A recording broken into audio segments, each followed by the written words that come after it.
تو کیا جو باقی 180 ملک ہیں وہ باعزت اور باوقار زندگی نہیں گزار رہے؟ ہمارا پیشن ضرور ہے، ہمیں شوق ضرور ہے کرکٹ کھیلنے اور کرکٹ دیکھنے کا، لیکن یہ لائف اینڈ ڈیتھ کا معاملہ نہیں ہے، یہ پاکستان کے وقار سے بلند معاملہ نہیں ہے، یہ پاکستان کی اسٹریٹجک اہمیت کو داؤ پہ لگا کر کرکٹ کو ترجیح نہیں دی جا سکتی. تو we should take it as one of the decision جو مینیپولیٹ ہوا ہے، اور اس کو کرکٹ ڈپلومیسی کے ذریعے آنکھ سے ہی دیکھنا چاہیے، اس سے زیادہ نہیں. اچھا، یہ میں آپ کو بھی ایک پیٹر اوبون ایک ان کے ہیں رائٹر ہیں، رائٹر ہیں، انہوں نے بھی جو انگلش کرکٹ بورڈ ہے اس کو انہوں نے تنقید کا نشانہ بنایا ہے اور کہا ہے کہ یہ بظاہر وہ یہ نہیں سمجھتے کہ یہ کوئی سیکیورٹی تھریٹ کی وجہ سے یہ ایسا فیصلہ ہوا ہے. وہ کہتے ہیں کہ ان کو لگتا ہے کہ یہ کوئی سیاسی نوعیت کا فیصلہ. آئیے ذرا سنیے کیا کہتے ہیں. بالکل کلیئرٹی کے ساتھ وہ کہہ رہے ہیں کہ برٹش ہائی کمیشن کے جو سیکیورٹی ان کے جو ایکسپرٹس ہیں، جو انڈیکیشنز تھیں اس میں کہیں پر بھی اس بات کی نشاندہی نہیں کی گئی تھی کہ وہاں پر کوئی سیکیورٹی کا خطرہ ہے. اور اعوان صاحب آپ دیکھیں پچھلے 2-3 ہفتوں میں جو تمام امپورٹنٹ ممالک ہیں ان کے وزرائے خارجہ نے پاکستان کا دورہ کیا. 8 انٹیلیجنس ہیڈز جو ہیں وہ جنرل فیض حمید صاحب کی انویٹیشن پر یہاں آئے اور باقاعدہ پوری ایک بیٹھک ہوئی، کانفرنس ہوئی. اور پھر ماضی میں ہم دیکھتے ہیں کہ بہت زیادہ دور کی بات نہیں ہے، جب برٹش رائلز جب یہاں پر آئے تو وہ جو سیکیورٹی ان کو دی گئی وہی نیوزی لینڈ کی ٹیم کو بھی دی گئی تھی. تو کوئی ایسی انڈیکیشن نہیں تھی، لیکن انہوں نے یہ فیصلہ کیا اور پھر پاکستان کے ساتھ کوئی چیزیں شیئر بھی نہیں کی. تو اس سے ایک جو ان کی منافقت ہے پورے سسٹم کی، اور جو لگتا ہے کہ سیکیورٹی کا صرف بہانہ بنا کے یہ کیا گیا، یہ تو بالکل بات کھل کے سامنے آ رہی. سونی صاحب بالکل آپ درست کہہ رہے ہیں. دیکھیں ابھی رائل فیملی کے جس وزٹ کی آپ نے بات کی، انہوں نے پورے پاکستان میں ٹریول کیا. وہ کے پی کے میں گئے، ندرن ایریاز میں گئے، لاہور گئے، اور ان کو کسی قسم کی کوئی تھریٹ نہیں تھی. اور پھر ابھی ہم نے دیکھا کہ مزار شریف سے جب انہوں نے ریکویسٹ کی پرائم منسٹر کو، ایک جرنلسٹ نے، کہ ہمیں یہاں سے نکالا جائے، تو وہاں سے اور اوور آل افغانستان کابل کے اندر سے ہم نے تقریباً 13,000 ملٹی نیشنلز کو وہاں سے افغانستان سے اٹھایا، اسلام آباد لایا، یہاں کے ہوٹلز پہ ٹھہرے، اور یہاں سے پھر وہ اپنے ممالک کو گئے. تو اس وقت پاکستان بالکل محفوظ تھا. ابھی 8 جو نیبرنگ کنٹریز ہیں افغانستان کی، جیسے ابھی آپ نے کہا، ان کے انٹیلیجنس ہیڈز آئے ہیں، وہ اس پاکستان میں آ کے بیٹھ کے اپنی میٹنگ کر کے گئے ہیں. ندرن الائنس کے جو تھے پنجشیر سے احمد شاہ مسعود کے بھائی اور ان کے ریلیٹیوز، وہ بھی یہاں آئے اور ٹھہرے اور بات چیت کرتے رہے. طالبان کے کتنے وزٹ ہو چکے ہیں. اور اگر ان تمام تر چیزوں میں کوئی امن کو خطرہ نہیں تھا، پاکستان ایک محفوظ ملک تھا. اور ابھی چند روز پہلے ایک موٹر سائیکلسٹ کی ٹیم جس میں خواتین شامل تھیں، وہ آئیں اور ان لوگوں نے پورے ندرن ایریا کا موٹر سائیکل پر وزٹ کیا، اور یہاں سے وہ بخیریت باعزت طریقے سے لوٹ کر واپس اپنے وطن کو گئے ہیں. تو اس طرح کی سیکیورٹی سچویشن کوئی ایسا نہیں تھا انوائرمنٹ کہ کرکٹ ٹیم جو آئی 6 دنوں سے یہاں پریکٹس کر رہی تھی، اور میچ کے شروع ہونے سے ایک دن پہلے انہوں نے کیا. تو جیسا پہلے میں نے کہا کہ یہ ایک پولیٹیکل ڈیسیژن ہے، پولیٹکس ہو رہی ہے کرکٹ کی بیک گراؤنڈ میں، اور وہ تھا پاکستان کو ڈیفیم کرنے کے لیے، ایک سیکیورٹی الرٹ کریٹ کرنے کے لیے. اور پھر اس کے پیچھے برطانیہ نے انکار کر دیا، اب ہو سکتا ہے آسٹریلیا انکار کر دے. تو یہ تمام جو 5 آئیز ہیں، یہ لوگ افغانستان میں بھی 20 برس سے مل کے کام کر رہے تھے. وہاں تو یہ حقائق اور زمینی حقائق دیکھنے میں قاصر رہے، وہاں تو ان کو سب ٹھیک نظر آتا رہا ٹل دا ٹائم یہ جادو ان کے سر چڑھ کے بولا اور ان کو وہاں سے نکلنا پڑا.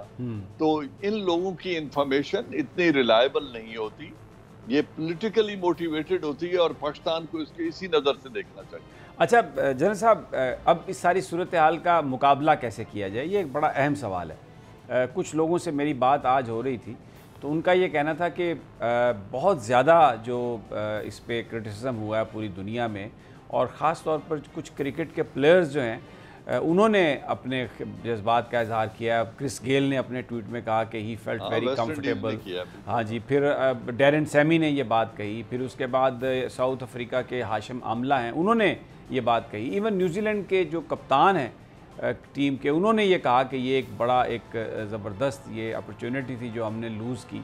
تو کچھ لوگوں کا یہ خیال ہے کہ ہمارا جو کرکٹ بورڈ ہے اس کو فوراً یہ چاہیے کہ جو پلیئرز آنا چاہتے ہیں ایک انٹرنیشنل لیول کے نام پر ایک ٹیم بنا کے ان پلیئرز کو انکلوڈ کر کے پاکستان کے پلیئرز کے ساتھ فوراً یہاں پنڈی میں لاہور میں آپ ایک انٹرنیشنل سطح کا ایک میچ کروائیں, 2 میچ کروائیں, سیریز کروا دیں, جس سے پوری دنیا میں یہ میسج جائے کہ پاکستان کے جو حالات تھے وہ بالکل ٹھیک تھے اور وہاں پر کوئی اس طرح کی سچویشن نہیں تھی. واٹ ڈو یو سے؟ دیکھیے پہلی میں تو سمجھتا ہوں پہلی بات یہ ہے جو ایشو بنایا گیا ہے اس کی انفارمیشن اور انٹیلیجنس لینی چاہیے پاکستان کو. پاکستان کرکٹ بورڈ کو نیوزی لینڈ گورنمنٹ سے یہ مطالبہ کرنا چاہیے کہ آپ ہمارے ساتھ وہ تھریڈ شیئر کریں, وہ سورسز شیئر کریں اور وہ کانٹینٹ شیئر کریں جس نے آپ کو اتنا بڑا فیصلہ کرنے پر مجبور کیا. اس کے اگر انالیسز ہو جائیں اور پتہ چل جائے کہ کون لوگ اس کے پیچھے ہیں, اور پھر یہ جو ابھینندن گوسوامی کا ایک وہ آرٹیکل ہے جس کا ذکر ہو رہا ہے کہ پچھلے ماہ 21 تاریخ کو اس نے لکھا تھا کہ پاکستان کے اندر سیکیورٹی سچویشن ایسی ہے کہ نیوزی لینڈ ٹیم کو نشانہ بنایا جا سکتا ہے. احسان اللہ احسان کے لیٹر کا حوالہ دیا انہوں نے, احسان اللہ احسان کے لیٹر کا حوالہ دیتے ہوئے. تو اب کہنے کا مقصد یہ ہے کہ اگر 1 ماہ پہلے سے وہ یہ پروپیگنڈا کر رہے تھے اور اب انہوں نے اس کو مزید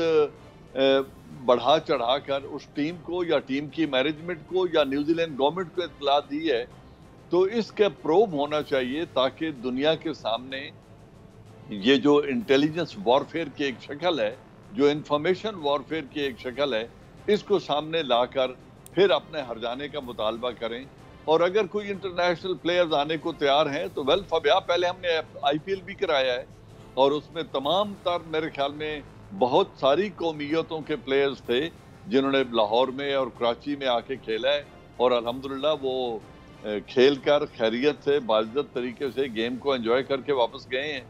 تو اس کو میں سمجھتا ہوں اسی حد تک ہی رکھنا چاہیے, اس سے مزید کی زیادہ اہمیت دینا اس کو بنتا نہیں. اس میں میں ایک تھوڑا سا ہمارے کیونکہ ظاہر ہے جو لوگ کرکٹ سے وابستہ ہیں وہ تو بہت ہی جذباتی تھے. ویسے تو پورا پاکستان جذباتی ہے کیونکہ اس سے پاکستان کی عزت جڑی ہوئی ہے, اس کو پاکستان میں اس طرح سے اس کو پرسیو کیا گیا. جو رمیز راجہ بڑے روبسٹ قسم کے وہ شخصیت ہے اور کرکٹ کو بہت اچھا سمجھتے بھی ہیں, پلیئر بھی رہے ہیں. پھر اس کے بعد مختلف چینلز کے ساتھ کامنٹری وغیرہ کیا انہوں نے اور ٹریول بھی بڑا ان کا وائڈ ہے, تو بہت زیادہ اس معاملے کو سمجھتے ہیں. انہوں نے, میں آپ کو ان کی گفتگو سنواتا ہوں جس میں انہوں نے کہا ہے کہ اب انڈیا کے ساتھ ساتھ نیوزی لینڈ اور انگلینڈ بھی ہمارا ٹارگٹ ہے. میں چاہتا ہوں کہ ذرا اس کو دیکھیں کہ انہوں نے جو بیان دیا ہے, کیونکہ انڈیا کا تو ایک اسپیشل بیک گراؤنڈ ہے, ہماری ان سے جنگیں بھی ہو چکی ہیں, بہت کچھ ایک پورا ایک ایشوز ہیں ہمارے, لیکن انگلینڈ اور نیوزی لینڈ کو بھی اسی قطار میں کھڑا کرنا. پہلے ہم یہ سن لیں but then I would like to ask your opinion کہ یہ صحیح سمت ہم جا رہے ہیں یا تھوڑا غصہ یا ہمارے جذبات ذرا کچھ زیادہ نکل گئے ہیں آگے. سنیے کیا کہتے ہیں رمیز راجہ. وٹ ڈو یو سے عوان صاحب, یہ بات تو انہوں نے گیم کے کانٹیکسٹ میں کی ہے, بٹ ڈو یو تھنک کہ ایسی سچویشن ہے؟ میرے خیال میں وہ اس کو ایک اور سینس میں لے رہے ہیں. وہ سمجھ رہے ہیں کہ اگر پہلے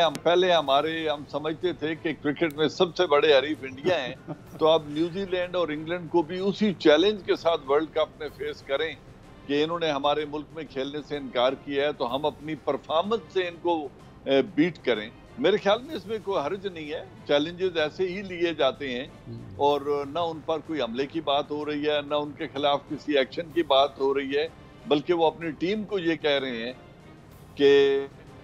آپ ان کو بھی اپنا ایک کانٹے دار حریف سمجھ کے آپ ان کے ساتھ میچ کھیلیں تاکہ ان کو نہ کھیلنے کا ہم جواب دے سکیں کہ وہ یارا ٹیم جو پریپیئرڈ ہے اور ان کی تیاری میں کوئی فرق نہیں آئے گا اگر آپ کھیلنے نہیں آتے. میں اس کو اس طرح دیکھتا ہوں. ڈیفینیٹلی میں ویسے سوچ رہا تھا, آپ کے ساتھ صرف شیئر کر رہا ہوں کہ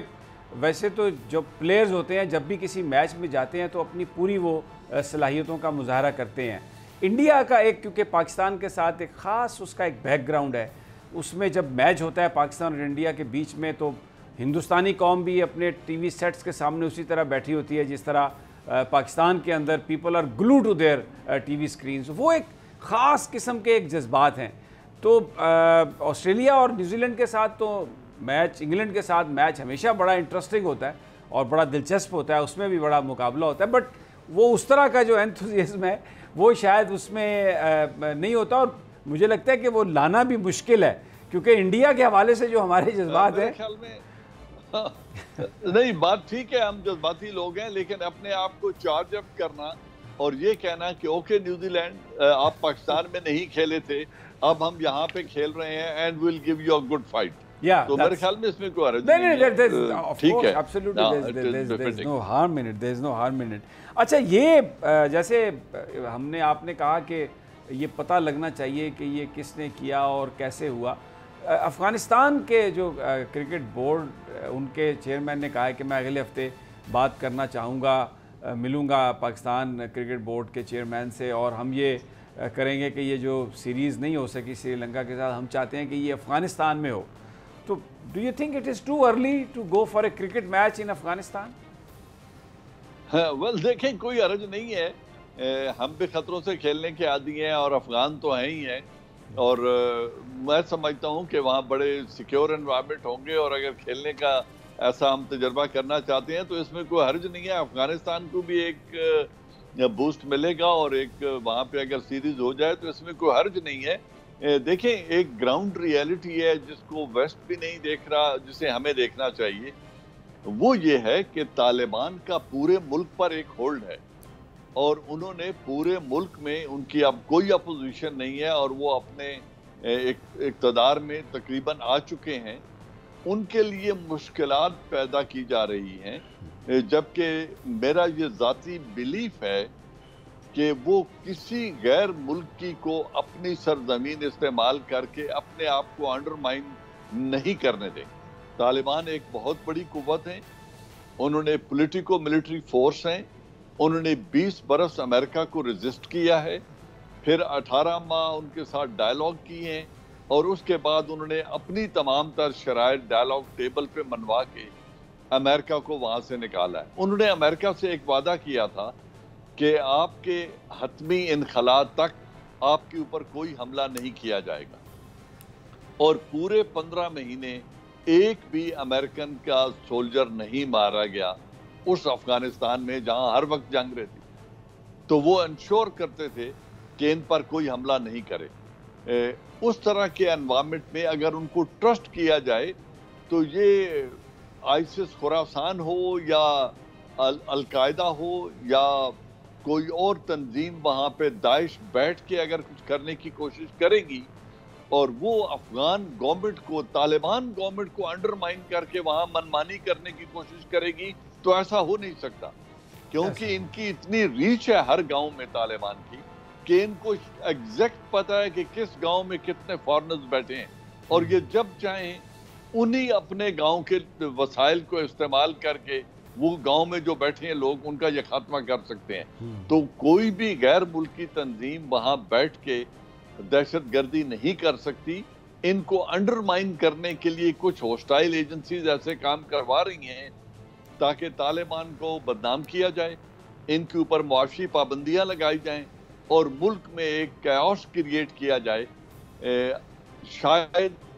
میرے خیال میں دنیا کو اپنی پالیسی پہ غور کرنا چاہیے، ان کے ہاتھ مضبوط کرنے چاہیے اور ان کو امن کے قیام کا ایک موقع دینا چاہیے کہ افغانوں نے 40 برس بہت جنگ دیکھ لی ہے. ٹھیک ہو گیا. علینا، you want to ask any thing to general صاحب؟ اچھا جنرل صاحب، آپ نے کیونکہ طالبان کی بات کی ہے تو اس میں آج ذبیح اللہ مجاہد صاحب کا ایک سٹیٹمنٹ آیا، کیونکہ پاکستان وزیر اعظم نے یہ بات کہی تھی کہ ہم یہ کوشش کر رہے ہیں انکلوسیو گورنمنٹ ہو، تاجکستان کے ساتھ جو افغانستان میں معاملات جو ہیں ان کے جو تاجکوں کے ساتھ ٹھیک ہوں. تو اس پر آج انہوں نے یہ کہا کہ وہ ویلکم کرتے ہیں وزیر اعظم عمران خان کے اس بیان کو. قطر، چائنا اور پاکستان کی جو کوششیں ہیں افغانستان میں امن کے لیے، وہ ہم اسے اپنے اندرونی معاملات میں مداخلت نہیں سمجھتے. بہت بڑی سٹیٹمنٹ ہے یہ. تو اس میں انڈیا میں تو مرچیں بہت لگی ہوں گی جنرل صاحب اس بات پہ. دیکھیے یقیناً طالبان اس وقت جو ہیں وہ بڑے ایک ڈفرینٹ موڈ میں ہیں. وہ گورننس کا ایک ماڈل قائم کرنا چاہتے ہیں افغانستان میں, اور وہ چاہتے ہیں کہ اپنے نیبرنگ کنٹریز کو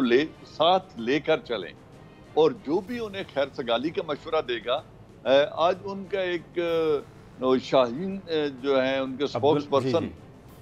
وہ ایک انڈین چینل کو انٹرویو دے رہے تھے, اور انہوں نے,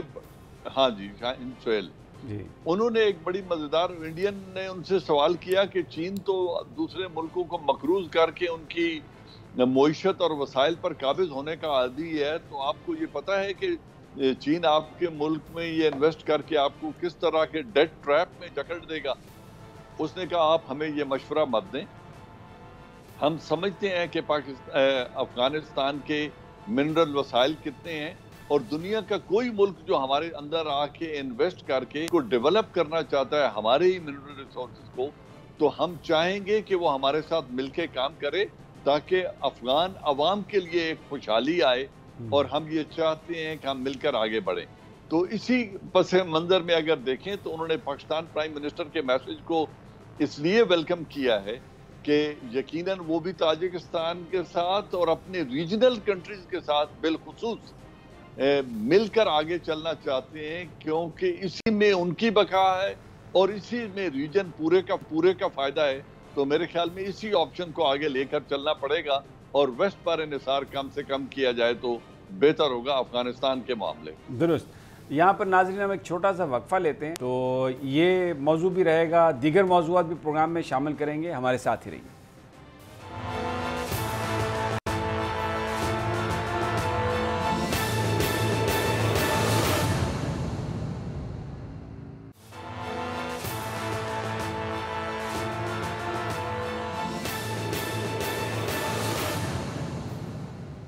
ویلکم بیک ناظرین. پاکستان کو درپیش چیلنجز پر بات کر رہے ہیں. ابھی ہم نے بریک پر جانے سے پہلے افغانستان کی صورتحال, طالبان کا رول, اور پھر جو کرکٹ ڈپلومیسی جس طرح پاکستان کو آئسولیٹ کرنے کی کوشش کی گئی ہے اس پر بھی بات کی. ابھی ایک اور ایشو ہے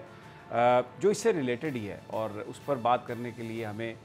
چودھری شہریار نے جوائن کیا ہے, جو نیو یارک سے,